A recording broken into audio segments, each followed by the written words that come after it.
Сәлем баршаңызға, менің каналыма қош келдіңіздер. Сіздермен Фариза. Сіздерге бүгінгі көрсететін видеом лағманның қамырын созу.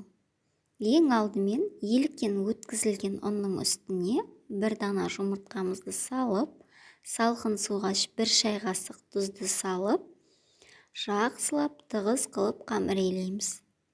Лағман әдемі болып шығу үшін қамыры тығыз және қатты болу керек.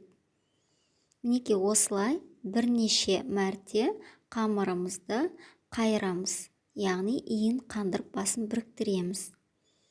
Содан кейін 30 минутқа тындыруға қоямыз. 30 минут өткеннен кейін қамыр өзінің бабына келіп әдемі болады, жұмсарады. Енді осыны қолдың көмегімен болмаса оқтаумен жаямыз. Жайылған қамырды пышақтың көмегімен бірнеше бөлшектерге бөлеміз. Мінекей, бұл бізге қазір созуға ыңғайлы етіп жасап жатырмыз. Міне видеода көрсетілгендей қылып бір созасыздар. Үлкен ыдыс алып, оның астын майлап қоямыз. Міндетті түрде қамырдың бетін салафанмен жауып қойыңыздар. Қамыр кеуіп қалады. Осылай бір столдың үстіне созасыздар, қамырды жайғандай қылып. Барлығын осылай жасап аламыз. Осылай жасалған қамырдың үстін міндетті түрде сұйық маймен майлап тұрыңыздар. Қамыр бір-біріне жабыспас үшін.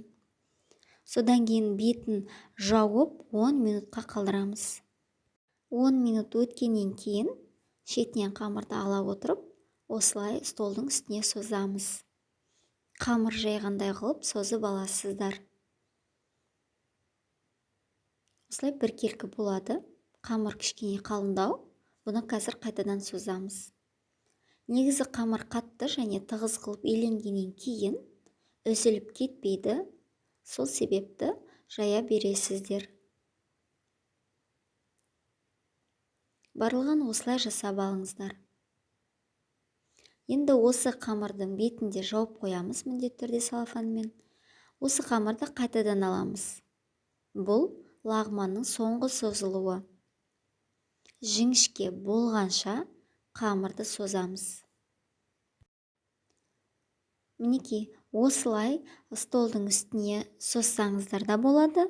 Болмаса екі қолдың көмегімен саусақпен тарта отырып созсаңыздар да болады. Мінекей көрсетіп жатырмын екінші әдісі. Екеуі де ыңғайлы. Өзіңізге қайсысы ыңғайлы, сонымен жасаңыз. Кезектестіріп қолымызға іліп аламыз. Бірнеше мәрте столдың үстіне ұрғылаймыз. Мінекей қамыр осындай болып шығады, әдемі біркелкі. Үстін міндетті түрде майлап қойыңыздар, жабысып қалмас үшін. Барлығын солай жасайсыздар. Мінекей дайындап қойдым. Біреуін осылай лағман қылып жасаймын, біреуін қатыратын болам.